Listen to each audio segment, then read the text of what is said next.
But, Zelensky ran on a ticket. You have to remember this. His main plank that he ran on was to create peace in the Donbass. Because you got to remember, in Odessa, even in Kiev, there's lots of Russians there. They don't want to see their relatives getting shelled every 5 minutes. So it's fairly simple math.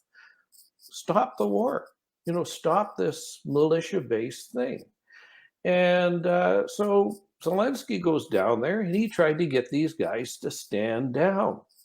Well, they looked at Zelensky like he was a comedian or something. I don't know, but they weren't going to do anything he says because Zelensky has absolutely no control over these guys. Again, they're not part of the government. They're not part of the army. They're a bunch of motorcycle gang and football hooligans who got together as supremacists and started doing, what they were doing. So they just laughed at him. Now, Zelensky is then stuck between a rock and a hard place because these guys have infiltrated all levels of government.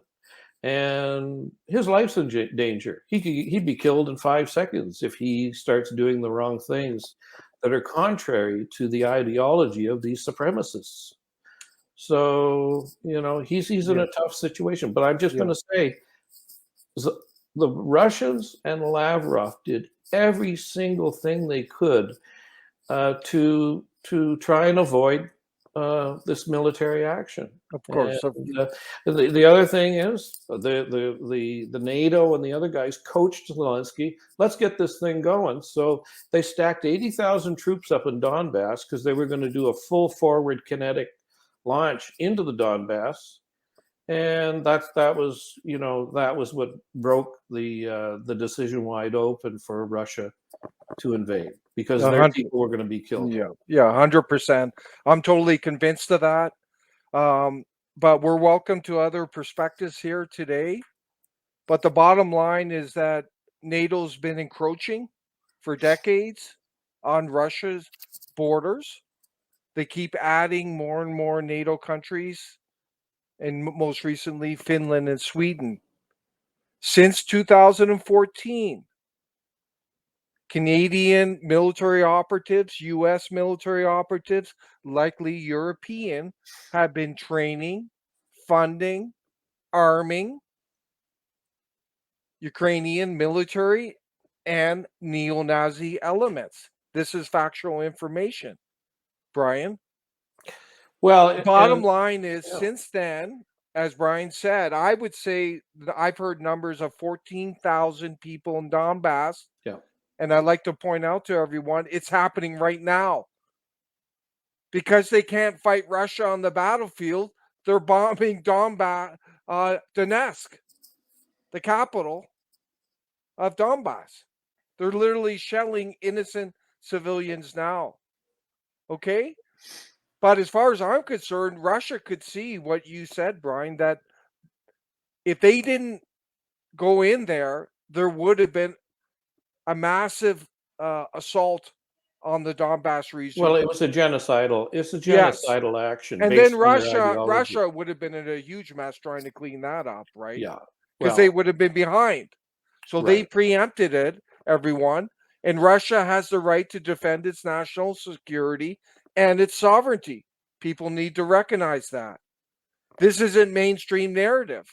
And I just want to get to a comment. Wayness, Brian and I are 100% agree with you. This, I wouldn't call this a war yet. I call it, economic war, Brian.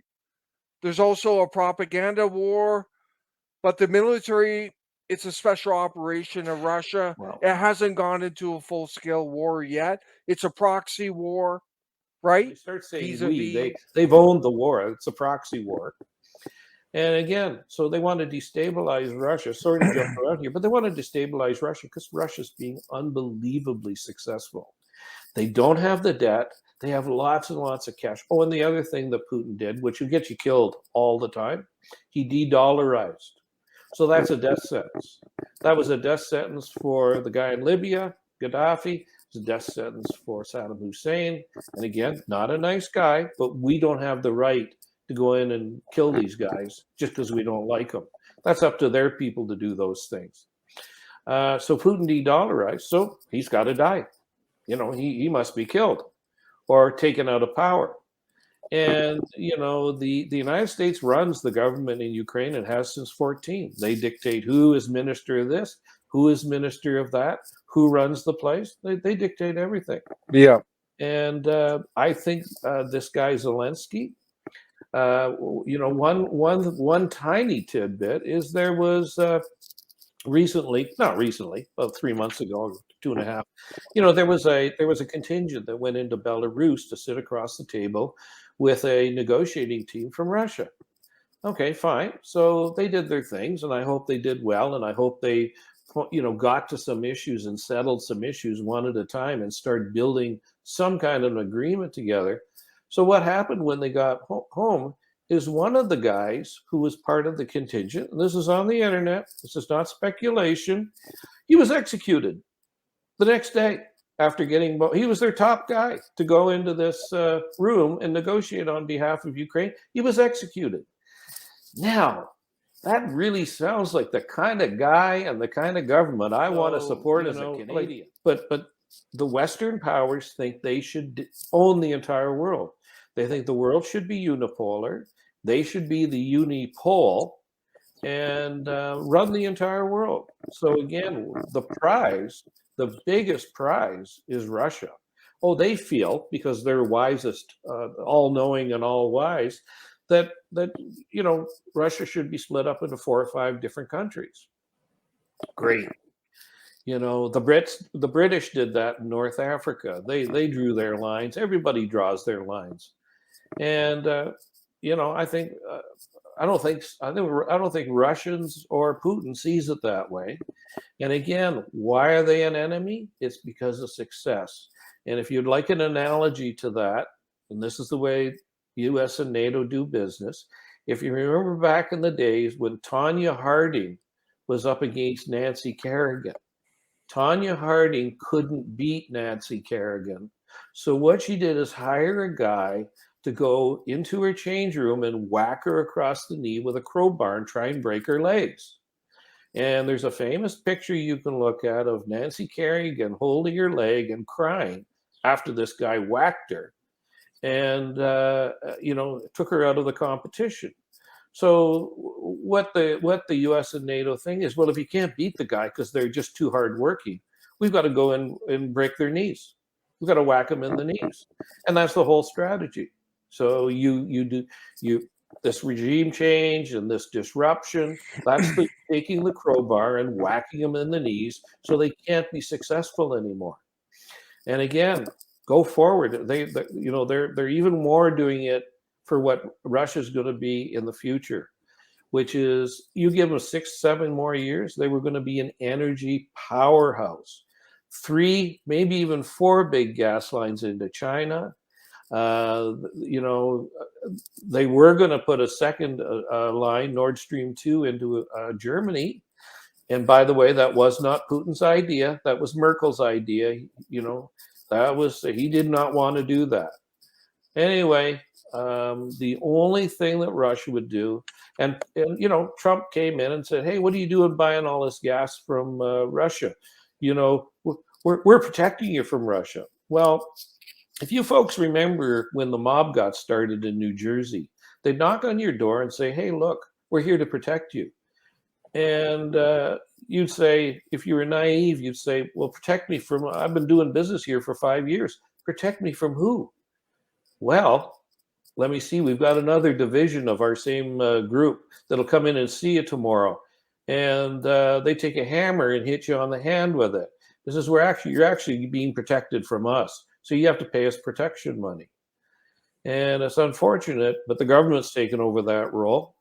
The government's it's the only big group in the world that has the market cornered on violence.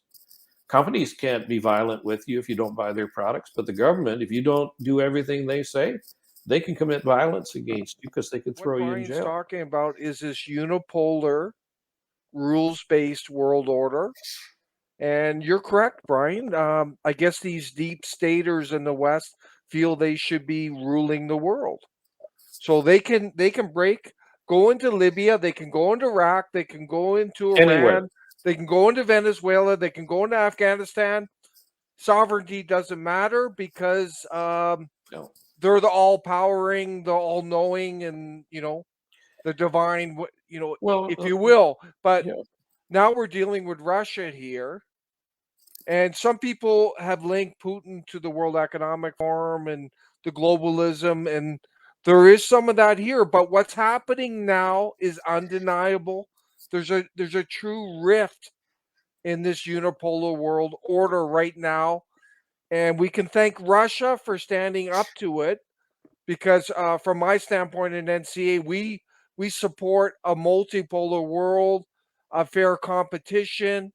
We think that'll bring the best results for everyone. We don't support totalitarianism, tyranny by one power, holding a big stick and whacking people when they don't. A street level protest in action. And a lot of countries are referring to Canada as, hey, we got this idea from Canada. These guys had an effect.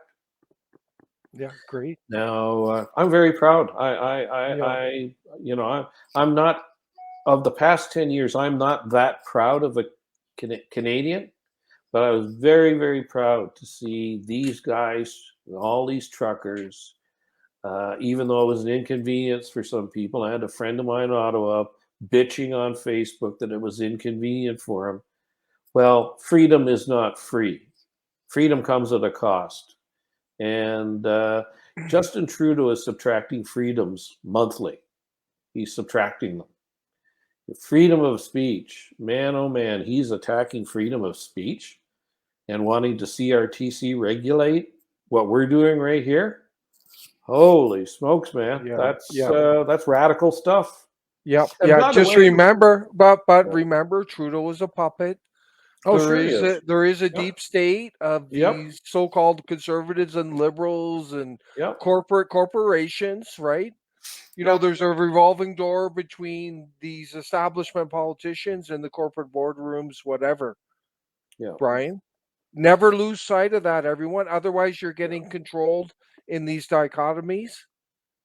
But I want to make a point here about freedom. And unfortunately, people don't talk about this. The most important freedom, in my opinion, barring life's necessity, the freedom to breathe and eat, that type of thing, Brian, is the freedom of your mind.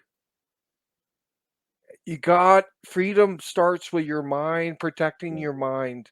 A lot of people live because of the divisions, the divide and conquer in our society, left, right, liberal, conservative, vaccinated, non-vaccinated, on and on. All this, it's imprisoning people literally in their mind. They don't need real prisons. They're imprisoned in their minds. And what we're doing at NCA, we don't identify anywhere along the spectrum, Brian. We're open-minded. We want to expand our minds. Yeah. But my point is, protect your mind. You want a free mind, free thoughts. Without that, you have nothing. Without that, you have nothing. So protect. And that discerning information, questioning your assumptions, questioning your beliefs, questioning the dichotomies. Like someone says, oh, I'm conservative. Oh, I'm liberal. I would argue that that person is already controlled by limiting who they are and their potential, Brian.